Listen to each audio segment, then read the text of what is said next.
peralatan produksi agregat, pengaspalan jalan, kemudian untuk produksi campuran beton dan peralatan pengangkatan. Saya mulai dengan peralatan untuk pekerjaan pemindahan tanah. Yang pertama yang namanya bulldozer. Gambar alatnya seperti ini. Ciri utama dari sebuah bulldozer itu di bagian depan itu terdapat sebuah blade kalau di dalam buku literaturnya. Di dalam bahasa Indonesianya diterjemahkan sebagai, ada yang menerjemahkan sebagai pisau, ada yang menerjemahkan macam-macam, tapi kayaknya kurang tepat gitu ya. Maka saya biasa menggunakan istilah aslinya saja. Terdapat sebuah blade di depan yang terbuat dari baja yang bentuknya bisa macam-macam. Ada yang lurus, ya, ada yang agak bengkok di bagian bawahnya seperti ini, huruf L, ya, dan lain sebagainya. Nah, itu ciri utama dari sebuah bulldozer. Kemudian bagian rodanya ini bisa beberapa alternatif. Yang kita lihat di gambar ini rodanya terbuat dari roda rantai. Kalau yang dalam istilah alat beratnya itu disebut dengan roda crawler. Kalau dalam bahasa Indonesianya diterjemahkan roda kelabang. Nah, saya nggak tahu, kelabang itu kayaknya sejenis hewan, ya. Ada yang menerjemahkan roda rantai, apakah ini memang seperti rantai atau kelabang?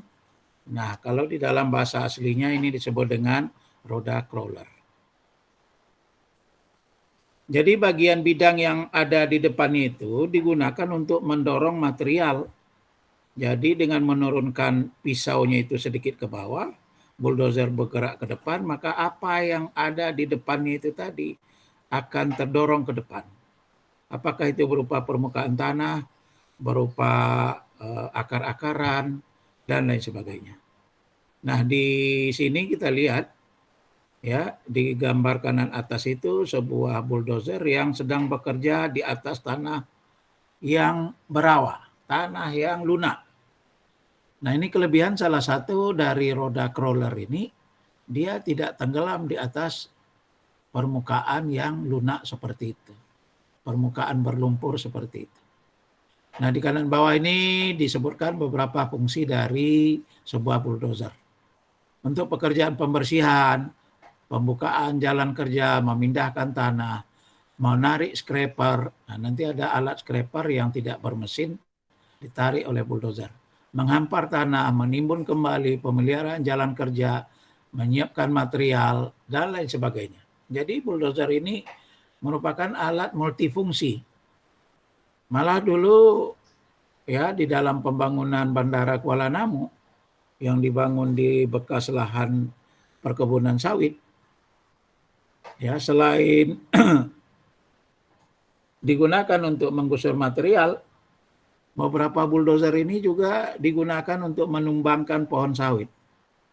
Jadi dia memiliki tenaga yang cukup besar, ya, dengan menggerakkan blade-nya ini ke arah pohon sawit akan bisa digunakan untuk menumbangkan pohon. Ini alat yang pertama, bulldozer. Alat yang kedua namanya kelompoknya eskavator, alat-alat penggali. Nah, eskavator ini ada bermacam-macam. Di dalam bahan kuliah ini ada 3 eskavator. Yang pertama tipe backhoe, yang kedua power shovel, yang ketiga clamshell. Nah, sebetulnya ketiga alat itu tadi, kelompok eskavator ini memiliki ciri yang hampir sama. Makanya dia dikelompokkan dalam kelompok eskavator. Apa ciri yang hampir sama itu? Sebuah eskavator memiliki sebetulnya 2 bagian yang terpisah. Bagian bawah dan bagian atas. Bagian bawah bagian rodanya itu. Bagian atas ruang kemudi dan seterusnya itu. Nah, terpisah dan dihubungkan dengan sebuah sumbu sehingga memungkinkan bagian atasnya berputar. sesuai dengan arah yang diinginkan. Kalau kita lihat gambar sebuah backhoe ini, ya, misalkan arah rodanya utara selatan, maka kita lihat dia bisa berputar bagian atasnya itu arah timur barat. Gambar di bawah kita lihat sebuah eskavator digunakan untuk mengisikan material ke atas sebuah truk. Nah, itu ciri yang pertama eskavator. Kita lihat gambar yang kedua, power shovel juga seperti itu. Ya, memiliki dua bagian yang terpisah. Clamshell juga seperti itu. Nah, yang kedua, dia memiliki lengan yang cukup panjang. Lengannya cukup panjang nih. Baik backhoe maupun power shovel maupun clamshell.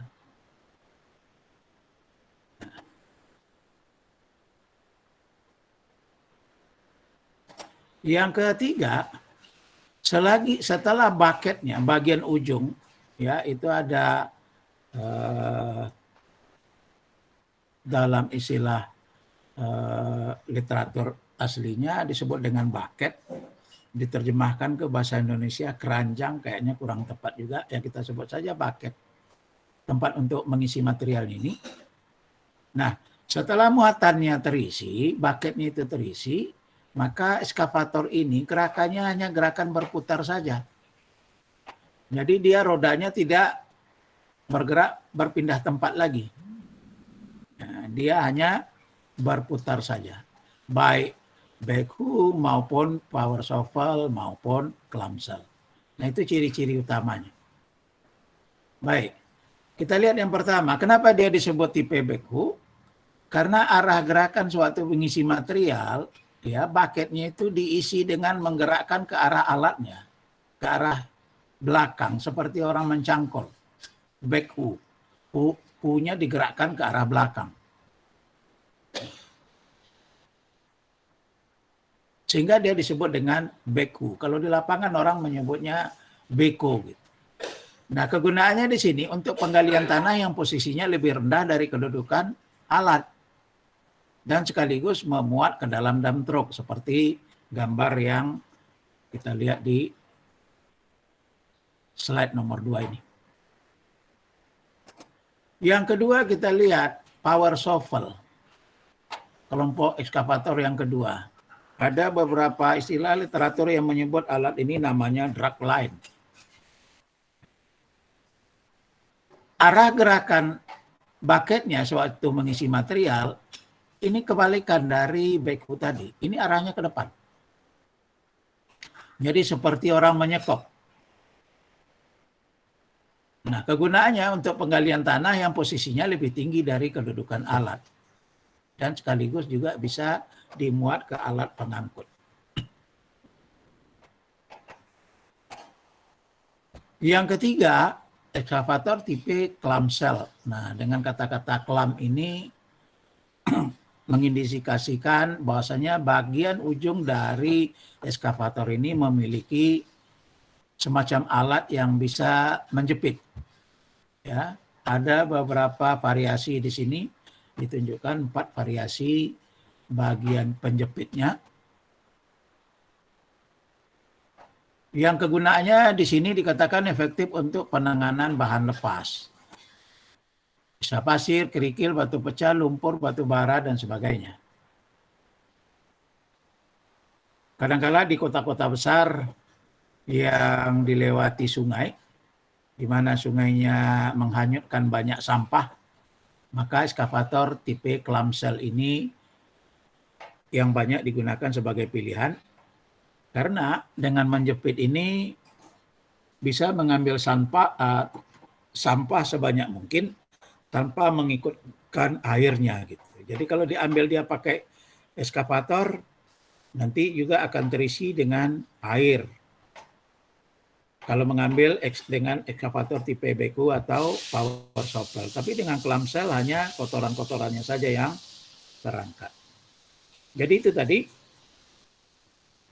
sebuah ekskavator dengan 3 variannya, ada backhoe, ada power shovel, ada clamshell. Tadi ciri utama dari eskavator ini bagian bawah, bagian atasnya terpisah dihubungkan dengan sebuah sumbu.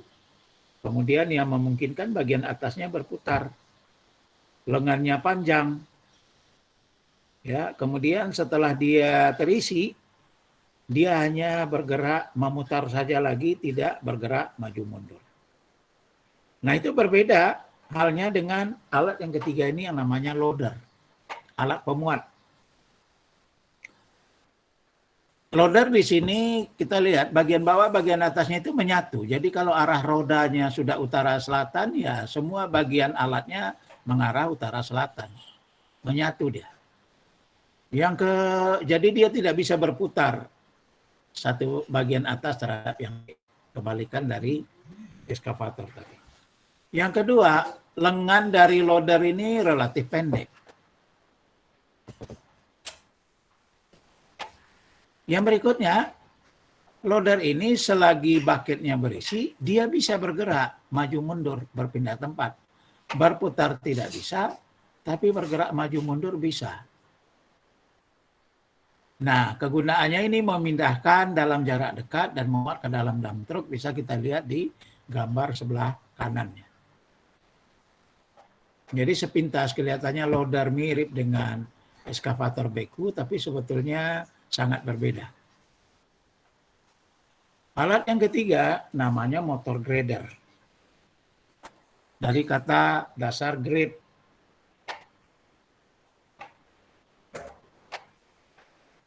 Atau kemiringan. Alat ini memiliki tampilan yang khusus, memiliki sepasang roda di depan dan dua pasang di belakang yang jaraknya cukup berjauhan, dan di antara roda belakang roda depan terdapat lagi blade atau pisau yang bisa digunakan untuk menggusur material. Nah, kalau bulldozer tadi letaknya di depan, pisaunya kalau motor grader letaknya di antara kedua rodanya. Digunakan untuk perataan tanah, membentuk permukaan, karena blade-nya dapat diatur gerakannya sesuai keperluan. Ya, biasanya agak dimiringkan sedikit sehingga gusuran tanah itu tidak persis lurus ke depan. Nah, kita lihat di sebelah kanan sebuah motor grader lagi bekerja di bagian bawah, di bagian atas di tanah yang cukup kering, di bagian bawah tanah yang cukup lunak. Ini alat yang ketiga, motor grader. Alat yang kelima, scraper. Tadi disinggung sewaktu di bulldozer, salah satu scraper. Nah, ini dia scraper. Kebetulan gambar yang ditampilkan ini adalah scraper yang bermesin. Jadi tidak perlu ditarik oleh bulldozer. Scraper ini adalah sebuah alat multifungsi ya, yang memiliki kelebihan. Dia bisa mengisi sendiri, bisa mengangkut, bisa menuang. Dan jarak angkutnya cukup jauh, 100 sampai 1000 meter.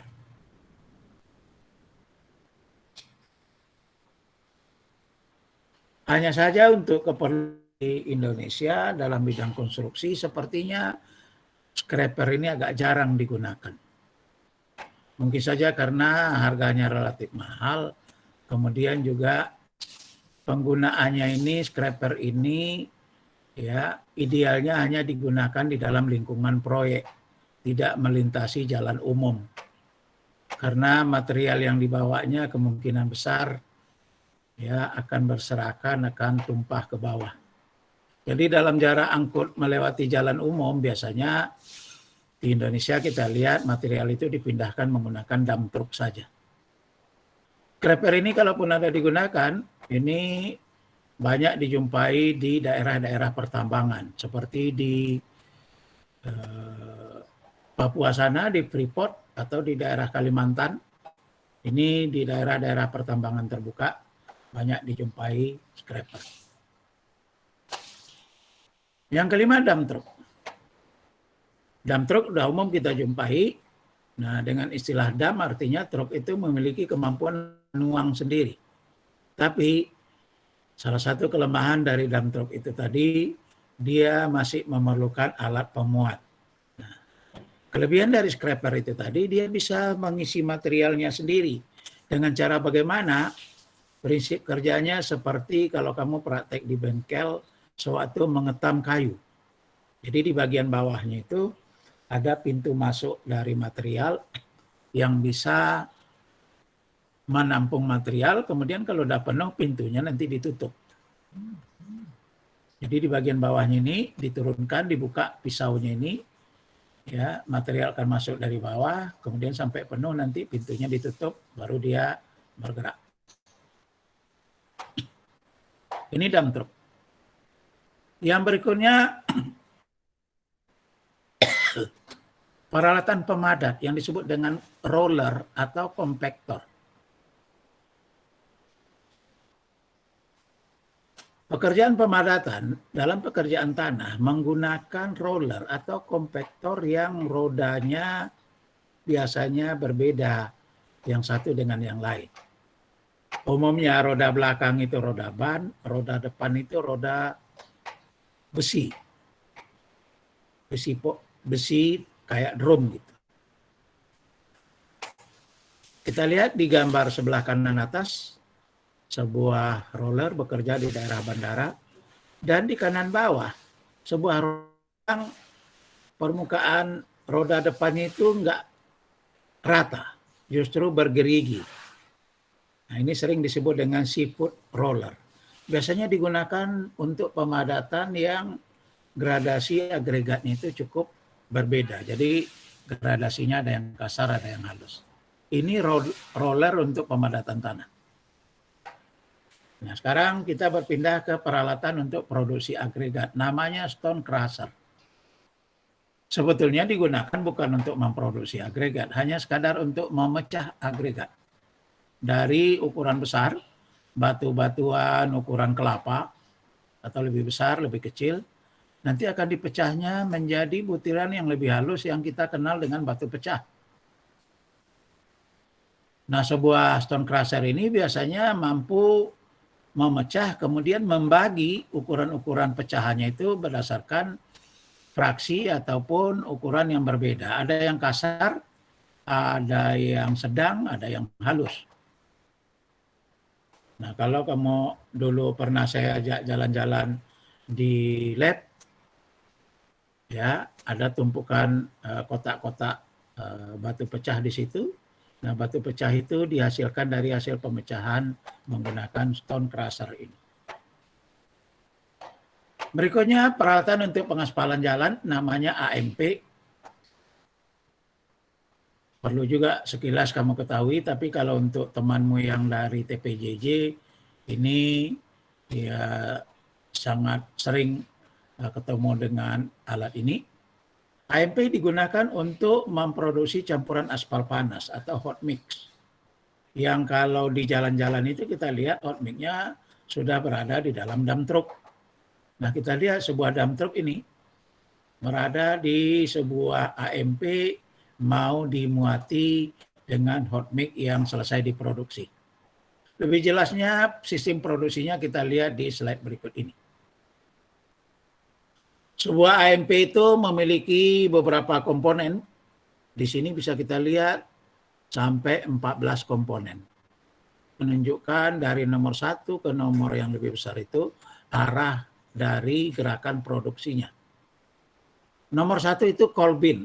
Cold bin adalah kotak-kotak penampung agregat dalam kondisi dingin. Nah, cold bin ini diisi oleh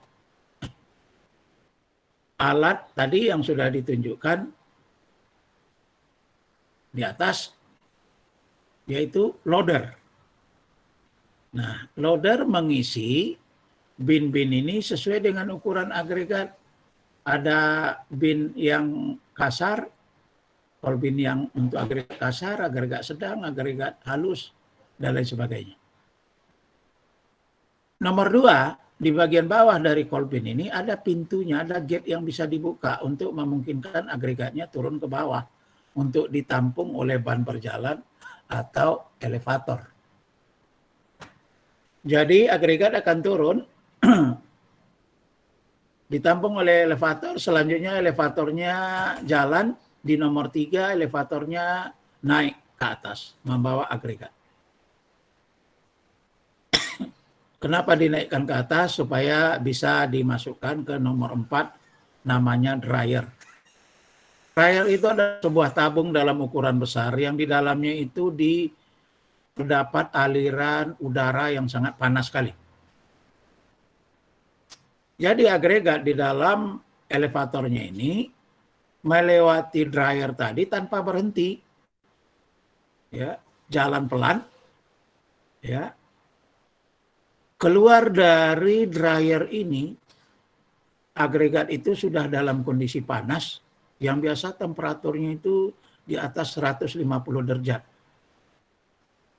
Jadi coba kamu bayangkan, agregat dialirkan di dalam dryer, ya, tidak berhenti di situ, keluarnya sangat panas sekali. Nah, biasanya agregat yang panas ini akan memungkinkan butiran-butiran yang halusnya itu menjadi debu yang mudah berterbangan. Oleh karena itu di nomor 5 itu ada dust collector, tempat untuk menangkap debu-debu halus yang selanjutnya akan dikumpulkan dan disingkirkan untuk mencegah jangan sampai debu-debu itu naik ke udara terbuka sehingga akan mencemari lingkungan sekitar. Yang dibiarkan naik itu hanya asapnya saja, yaitu naik ke cerobong yang nomor 6. Ya, cerobong asap nomor 6. Maka di AMP ini kalau lagi produksi kita lihat, ya, bagaimanapun dia akan menghasilkan asap. Tapi tadi butiran-butiran yang halus sedapat mungkin sudah dicegah untuk naik karena sudah dipisahkan di yang nomor 5. Selanjutnya agregatnya sendiri naik ke nomor 7. Nomor 7 itu adalah hot elevator, elevator panas. Agregat kemudian akan melewati susunan saringan di nomor 8, cleaning unit. Saringan terdiri atas beberapa lapis dengan ukuran yang berbeda. Lubang yang lebih besar letaknya di atas. Kalau agregatnya tertahan, dia akan menggelinding ke samping. Yang lolos akan tertampung di lapisan berikutnya. Nah, lolos lagi akan masuk ke lapisan berikutnya. Sehingga nanti agregat itu akan tersimpan dalam kondisi panas di dalam kotak-kotak yang terpisah berdasarkan ukuran yang berbeda. Nomor 9 kita lihat hot bin. Ya. Kotak-kotak yang berisi agregat panas tapi ukurannya sudah terpisah. Nomor 10, agregat tadi dari masing-masing kotak itu tadi akan diturunkan ke bawah. Weight box, ya, kotak penimbang yang akan ditimbang sesuai dengan kebutuhan, sesuai dengan komposisinya, yang kasarnya berapa, yang sedang berapa, yang halus berapa. Nah, setelah selesai ditimbang di nomor 10, dia akan dijatuhkan ke nomor 11, mixing unit atau pack mill, tempat untuk pencampur. Agregat akan dicampur dengan material pengikatnya nomor 14, aspal weight bucket. Jadi tempat untuk penimbang aspal yang sudah panas ini, aspal cair yang sudah panas. Setelah ditimbang di nomor 14, aspalnya digabungkan dengan agregat yang tadi sudah menunggu di nomor 11-nya. Selanjutnya dicampur. Agregat yang aspal yang nomor 14 tadi berasal dari tangki aspal nomor 13. Di tangki ini aspal yang sudah mengeras dipanaskan dulu. Barulah dia dialirkan ke nomor 14. Selanjutnya ada lagi kotak nomor 12, itu disebut dengan mineral filler. Kalau ada tambahan-tambahan mineral yang lain yang mau dicampurkan ke dalam mixing unitnya ini. Nah, kalau tadi sudah sampai di mixing unitnya, selanjutnya diaduk di situ. Kemudian setelah itu siap-siap di bawah sudah harus tersedia dump truck untuk menampungnya. Nah, ukuran dari sebuah AMP ini tergantung dari ukuran yang nomor 11 ini, mixing unit ini. Ada yang kecil, yang sedang, yang besar. Nah, yang umum di lapangan itu ada yang ukuran setengah ton, 500 kilo, ada yang 3/4 ton, 750 kilo, ada yang 1 ton. Malah katanya ada yang lebih dari 1 ton.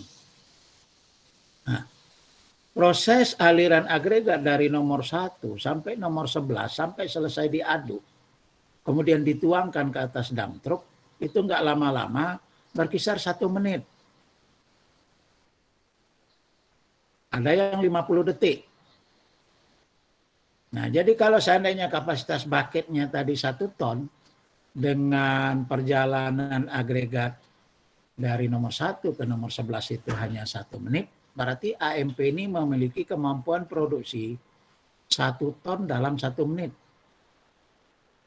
Kalau di bawah digunakan dump truck untuk mengangkutnya itu kapasitas 10 ton, maka berarti dump truck itu tadi akan memerlukan waktu tunggu selama 10 menit untuk diisi sampai penuh.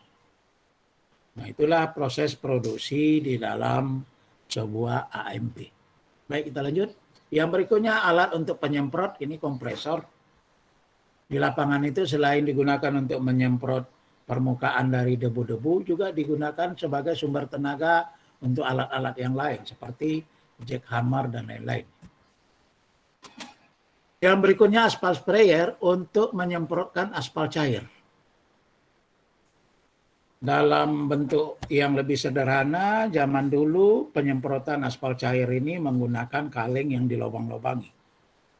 Sekarang sudah ada alat penyemprot yang disebut dengan aspal sprayer. Untuk keperluan yang lebih cepat, penyemprotannya juga bisa langsung menggunakan mobil tangki yang di bagian belakangnya itu ya terdapat pipa yang sudah dilobangi, jadi mobilnya sambil jalan sambil menyemprotkan aspal. Yang berikutnya aspal finisher. Alat yang digunakan untuk menghamparkan campuran aspal panas atau hot mix. Jadi di bagian depan ini tempat penampungnya dari hot mix itu tadi yang berasal dari dump truck. Kemudian di bagian tengah itu ada semacam roda berjalan lagi yang akan menarik hot mix itu ke bagian belakang yang selanjutnya nanti akan dihamparkan dalam bentuk yang rata.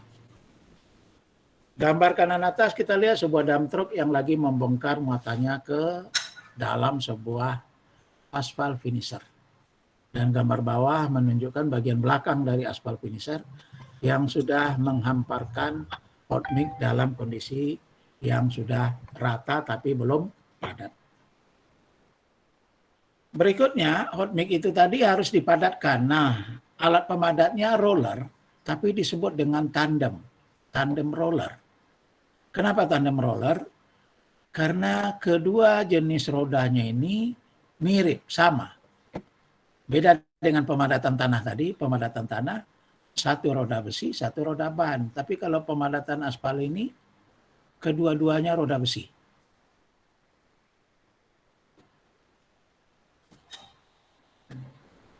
Yang berikutnya, alat pemadat berikutnya setelah tandem roller, dilanjutkan dengan PTR, pneumatic tire roller. Nah, kalau ini rodanya sudah roda ban. Bagian depan biasanya rodanya banyak, 4. Bagian belakang rodanya lebih banyak lagi, 5. Dengan posisi yang berselang-seling. Jadi kalau nggak kena lindas di roda depan, dia akan terlindas di roda belakangnya. Nah, PTR ini adalah alat pemadat sesungguhnya dari sebuah pekerjaan pengaspalan jalan. Yang beratnya berkisar 12 sampai 14 ton.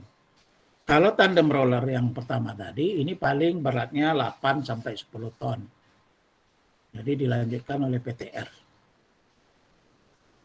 Yang berikutnya peralatan untuk produksi campuran beton yang disebut dengan batching plant.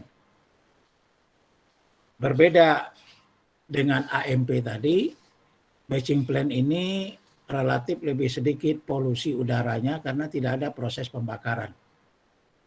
Di sini hanya dicampur agregat. Kita lihat ini ada kotak-kotaknya, ada kolbin-kolbinnya juga di sini. Kemudian yang seperti cerobong-cerobong ini adalah tempat penampung semennya, disebut dengan silo. nanti dicampurkan agregat dengan semen, diaduk, kemudian diisikan ke dalam truk pengangkut yang sering disebut orang dengan truk molen. Sebagai contoh bahwasanya batching plant ini tidak terlalu banyak polusinya, dia bisa berada di daerah pemukiman. Contohnya kalau nggak salah ada sebuah batching plant milik Wijaya Karya di Jalan Binjai. Saya lupa daerahnya, tapi kira-kira mungkin kilometer 13 itu. Jalan Medan Binjai. Sebelah kiri, punya Wijaya Karya. Itu kalau batching plant, boleh di sekitar kota. Dulu ada di Jalan Jawa, di daerah Jalan Irian dekat stasiun Kertapi sana. Tapi kalau AMP tidak diizinkan di dalam kota karena polusinya itu tadi. Sehingga AMP yang paling dekat ke kota Medan ini letaknya di luar kota sana, di daerah Patumbak. Daerah dari Simpang Amplas ke kanan ke arah Deli Tua. Baik, yang berikutnya peralatan pengangkat. Namanya crane. Crane ini macam-macam, ada yang sederhana, crane yang terletak di atas mobil sehingga dapat bergerak, sering disebut dengan mobile crane. Tapi kalau yang digambar ini adalah crane yang permanen, yang pondasinya ditanamkan ke dalam tanah dan dicorkan. Sehingga selagi proyeknya berlangsung, posisi crane-nya nggak pindah-pindah. Hanya berubah posisi dengan menambah ketinggian saja. Nah, oleh karena itu crane penempatannya harus dipikirkan sedemikian rupa. Jangan dia berada di dalam denah bangunan, ya, dia di luar denah, tapi jangan terlalu ke pinggir. Nanti daerah layanannya akan terbatas. Begitu juga diusahakan dia agak dekat ke bangunan yang mau didirikan. Karena semakin tinggi bangunan, crane akan semakin tinggi juga, akan ditambah ketinggiannya, dan kalau pada ketinggian tertentu, ya, crane ini menjadi sangat langsing. Kalau kamu belajar di kekuatan bahan, besar kemungkinan akan terjadi tekuk. Ya. Nah, oleh karena itu, untuk ketinggian-ketinggian tertentu, crane ini dipakukan ke bangunan yang sedang dibangun itu tadi, diikatkan. Crane digunakan untuk pelayanan memindahkan material arah horizontal maupun vertikal. Nah, yang berikutnya di bagian akhir ini bukan menceritakan sebuah fungsi alat, tapi aba-aba menggunakan alat itu harus sesuai dengan kemampuan. Nah, kalau ini kelihatannya sudah overload, ya, terlalu berlebihan muatannya, ya. Yang diangkut memang bukan bahan-bahan konstruksi, yang diangkut ini orang beserta barang-barang yang dimilikinya, dan ini juga orangnya bukan lagi kerja konstruksi. Ini adalah pengungsi di benua Afrika sana, di negaranya lagi terjadi perang saudara, dia harus mengungsi dari kampung halamannya, maka dalam waktu singkat dia menyelamatkan diri beserta barang-barangnya. Pesannya di sini, jangan menggunakan peralatan melebihi kemampuannya. Gitu. Nah, ini bagian yang dulu saya baru kirim sama kamu dan saya tidak sempat membahasnya. Sekarang sudah saya bahas. Kemudian setelah selesai kuliah ini, setelah selesai saya mengirim ini, kalau nggak salah di kuliah sebelumnya itu juga saya kirim beberapa link untuk bisa kamu lihat tentang jenis dan fungsi alat berat ini. Demikian penjelasan dari saya dulu. Ada yang mau bertanya, silakan bertanya. Hidupkan mic-nya, sebutkan namanya. Silakan. Ya Pak, saya mau bertanya Pak. Sebutkan namanya. Nama saya Syahrudin Akbar. Jadi Ya. kan gini kan Pak. Misalnya kalau bulldozer itu kan untuk bisa juga membuat akses ke jalan suatu proyek gitu kan Pak, kalau yang belum ada akses ke proyek tersebut. Jadi kalau misalnya tanahnya itu Pak banyak kayak tanah gambut gitu Pak, kayak di Kalimantan kan banyak yang belum ada akses akses untuk ke suatu proyek gitu kan Pak. Jadi pakai bulldozer juga gitu Pak untuk membuat aksesnya gitu Pak. Atau gimana Pak? Ya, dilihat kondisi. Jadi dalam pengoperasian alat berat ini, sebelum alat berat itu dikirim ke lapangan, harus ada tim survei dulu yang mendatangi lokasi di mana nanti alat akan beroperasi. Kalau seandainya lokasi tersebut tidak memungkinkan alat berat yang ada beroperasi, ya dibenahi dulu apa masalahnya. Bisa jadi ya lokasinya itu tidak berada di jalan umum, agak masuk ke dalam, melintasi sungai, belum ada jembatannya. Nah, maka dipikirkan di situ harus dibuat jembatan sementara dulu. Nah, kalau seandainya seperti pertanyaan kamu tadi tidak memungkinkan jalan ke sana itu karena tanah rawa, di kuliah yang pertama saya sempat menceritakan sama kamu, kalau seandainya peralatan yang standar tidak mungkin, maka bisa jadi yang digunakan peralatan non standar. Jadi ada tim survei dulu yang melihat ke lokasi itu. Dari informasi tim survei itu tadilah dilakukan tindakan-tindakan persiapan dulu. Apakah tanahnya, jalannya itu hanya karena terlalu sempit. Kalau terlalu sempit, ya kerahkanlah dulu seperti bulldozer itu ke sana untuk memperlebarnya. Ya, kalau ke daerah ke sana itu permukaannya eh, cukup keras sebetulnya, tapi bagian atasnya permukaannya lunak, ya mungkin juga didatangkan bulldozer untuk menggusurnya atau menimbun dengan material yang lebih bagus. Nah, kalau pada akhirnya tidak dimungkinkan alat berat ke sana, ya ditangguhkan dulu.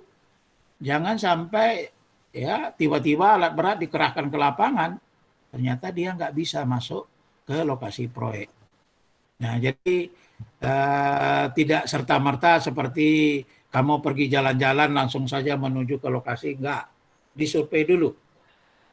Nah, pernah ceritanya dulu, ya, karena mengabaikan masalah survei ini, pernah dapat cerita pengalaman dari seorang alumni Politeknik yang baru tamat. Ini cerita ya, mudah-mudahan benar ini ceritanya, udah agak lama ini. Si anaknya ini cukup pintar di kelas, ya, disuruh menangani sebuah proyek. Berhasil, bagus. Nah, kemudian diberi kepercayaan menangani sebuah proyek yang kebetulan banyak mengoperasikan alat berat. Nah, berdasarkan pengalaman yang pertama, kemungkinan dia merasa antara satu proyek dengan yang lainnya itu nggak jauh beda. Dia diinstruksikan oleh pimpinannya pindah ke proyek yang baru, ya. Kemudian beberapa hari berikutnya dia diinstruksikan untuk berkunjung ke lapangan, melakukan survei, karena alat berat akan dikirim.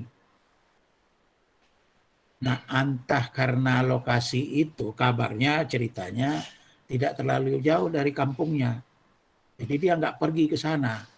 Dibohonginya saja bosnya, dibilangnya dia udah ke sana, nggak ada masalah. Nah, karena menurut dia ya nggak ada masalah, dia tahu daerah itu gitu. Tapi yang disuruh dia mendatangi ke sana itu dilihat secara detail, ini kalau alat yang ini masuk ke sana bisa apa enggak, cukup lebar enggak jalannya, bagaimana kondisi permukaannya, dan lain sebagainya. Nah, ternyata pada hari mobilisasi peralatan diberangkatkan ke sana, diberangkatkan, setelah sampai di lokasi, ternyata lokasi proyeknya itu enggak dekat jalan besar, agak masuk ke dalam, sekitar 50 meter, nggak jauh. Nah, muncul persoalan yang pertama, ya, begitu dilihat lokasi proyek tidak di pinggir jalan. Sementara di pinggir jalan itu sudah berjejer truk trailer yang mengangkut berbagai macam alat berat. truk trailer itu tidak boleh berlama-lama di pinggir jalan karena mengganggu lalu lintas umum. Nah, bisa jadi mungkin waktu itu sudah datang polisi ataupun dinas perhubungan untuk memerintahkan agar segera jalan dikosongkan. Nah, inilah masalah pertama muncul. Dia tidak melakukan survei, tidak melihat dari di mana nanti peralatan diturunkan dan menunggu di mana sebelum dikirim ke lokasi proyek. Nah, pada akhirnya dia terpaksa bergerak lagi mencari lahan yang bisa untuk menampung peralatan itu tadi supaya jangan berada di pinggir jalan. Pada akhirnya yang ada adalah pekarangan rumah orang. Dalam kondisi tertentu, biar kamu tahu, kalau kamu jalan-jalan naik sepeda motor kehujanan, nompang di pekarangan orang, mungkin nggak jadi masalah. Tapi kalau alat berat diletakkan di depan rumah orang, jangan heran kalau yang punya tanah keberatan. Ujung-ujungnya apa? Ujung-ujungnya yang punya pekarangan minta sewanya, minta imbalannya karena lahannya dijadikan tempat menampung alat berat. Itu baru di hari yang pertama, baru diturunkan gitu.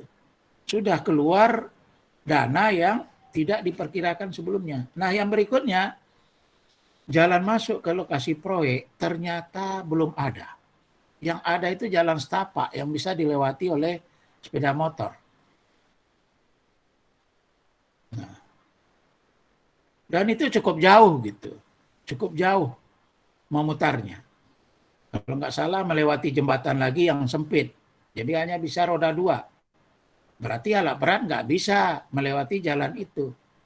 Maka dicarilah alternatif jalan pintas yang lebih dekat. Ada, tapi jalan pintas itu tadi melewati tanaman orang lain.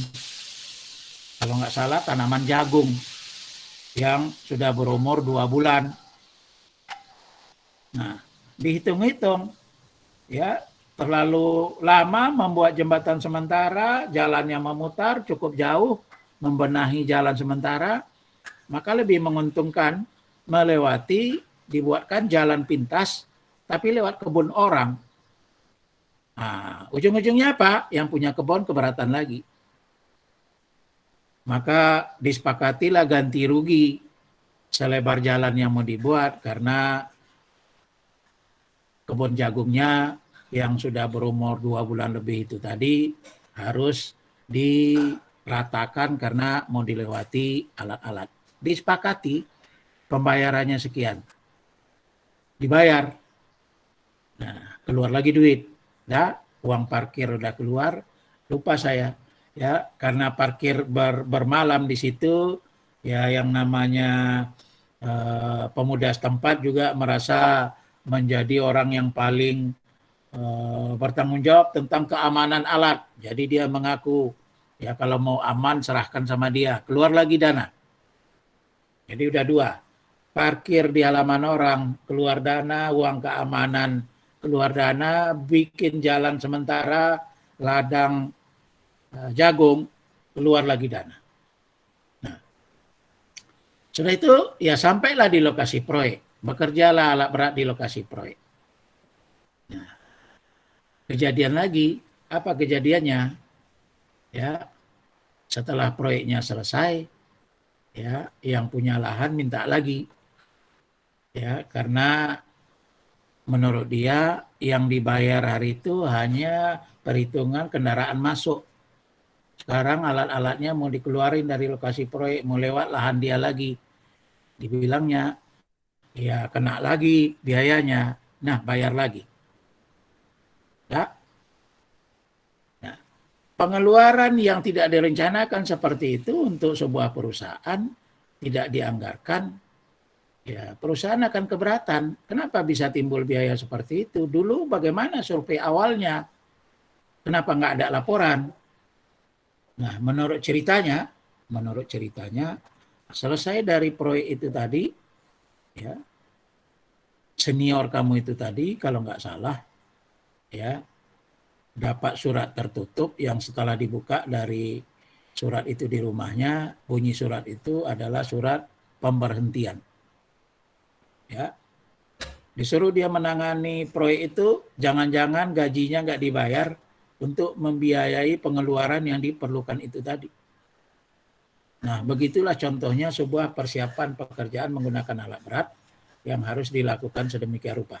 Baik, itu sementara untuk menjawab pertanyaan dari salah satu orang teman kamu. Yang lain yang mau bertanya, silakan lagi. Pak, saya mau bertanya, Umi Khadijah Lubis. Ya, Pak, kalau misalnya pengangkatan atau pemindahan pondasi tiang pancang gitu kan, Pak, itu menggunakan alat apa, Pak? kalau untuk pemancangan ada alatnya khusus, ya alat pancang. Kebetulan di gambar saya tadi nggak saya sebutkan karena saya hanya mencoba menjelaskan sebuah tabel yang ada di modul yang pertama. Ya alat pancang. Silakan kamu searching saja di Google, kamu akan jumpai alat pancang yang kalau kita lihat di lapangan itu pada waktu proses pemancangan ciri-cirinya itu tadi ya bunyinya itu akan kedengaran sampai jauh ya proses pemancangan. Nanti kalau cukup ya saya tunjukkan. Ya ada alat pancang yang dijatuhkan beban dari atas ya kemudian akan menekan tiang pancang dan akan membuat tiang pancang masuk ke dalam tanah. Itu aja pertanyaannya Umi. Berarti itu pakai alat berat juga kan, Pak? Iya. Kebetulan nggak ada di bahan presentasi saya. Oh iya, Pak. Ya, yang lain silakan.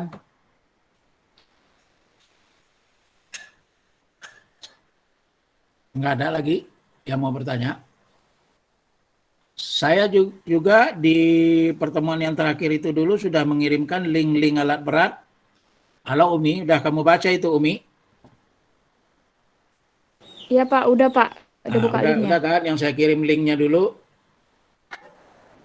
Iya, Pak. Ya, yang lain siapa yang mau bertanya?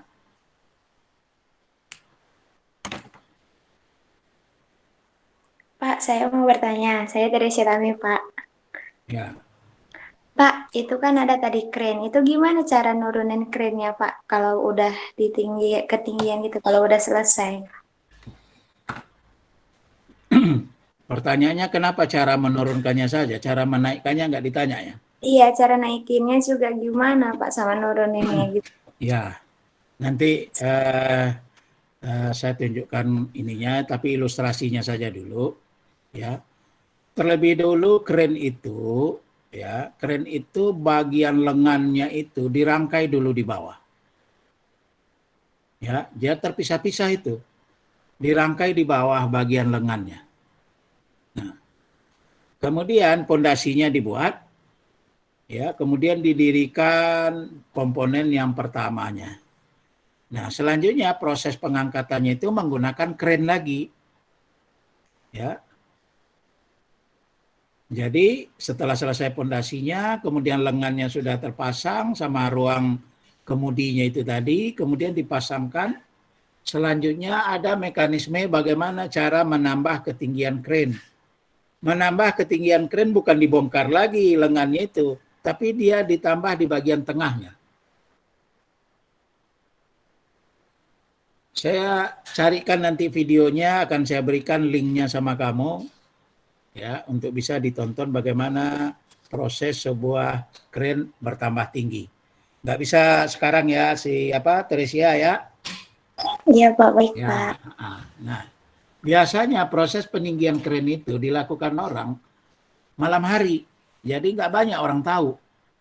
Pagi-pagi ketinggiannya masih 10 meter, ya dia bekerja hari ini ketinggian 10 meter, kok besok ya udah ketinggian 15 meter saja gitu. Nah dia nambah tingginya malam hari. Kenapa malam hari?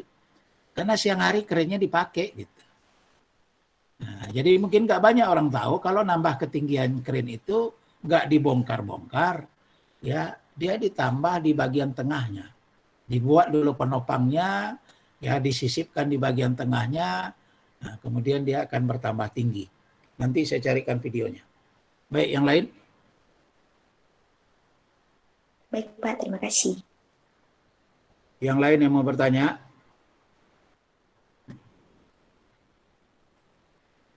Saya Pak, lanjut. Ya, silakan. Di slide Bapak tadi, Halo Anita. ya halo Pak, Ya, di slide Bapak kan tadi kok ada putus-putus? Kok putus-putus Anita?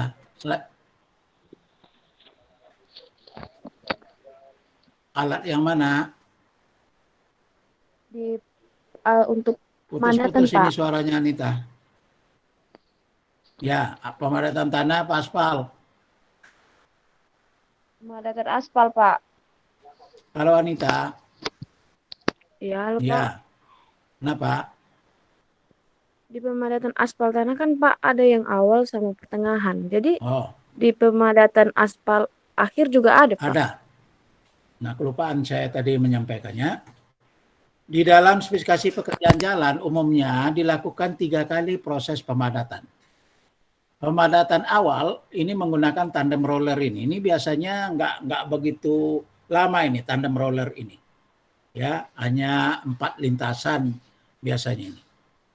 Nah, setelah itu digantikan oleh ini PTR. Ini yang lalu lalangnya lebih banyak ini. Tripnya lebih banyak nih. Kalau ini 4, biasanya kalau yang PTR ini di atas 10 ini. Kalau tandem roller tadi saya sudah kasih tahu, ini pemadatan awal, aspalnya masih sangat panas, menggunakan roda besi, pemadatannya nggak terlalu banyak, ya. Berat alatnya pun ini berkisar 8 ton, ya, 8 sampai 10 ton. Kemudian dilanjutkan dengan ini yang pertengahan PTR. Ini beratnya 12 sampai 14 ton. Ini berat. Nah, biasanya setelah selesai pemadatan menggunakan PTR ini, ada kalanya permukaan jalan itu tadi belum rata. Masih ada jejak-jejak bekas roda ban PTR ini dalam arah memanjang. Yang kalau dilanjutkan juga dengan PTR nggak bisa gitu. Karena dia roda ban. Nah, jadi ada yang namanya pemadatan akhir.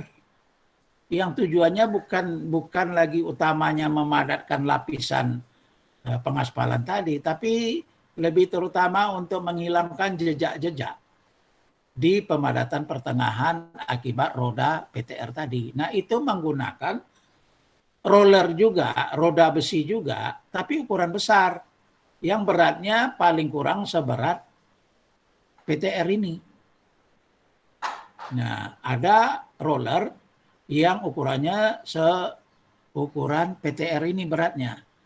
Tapi, nah ini yang sering ada di lapangan, nggak tahu juga ini apakah pengawasnya juga mengizinkan karena nggak tahu, atau pengawasnya mengizinkan karena kong kali kong. Yang dijadikan pemadatan akhir adalah tandem roller lagi. Saya sering melihat.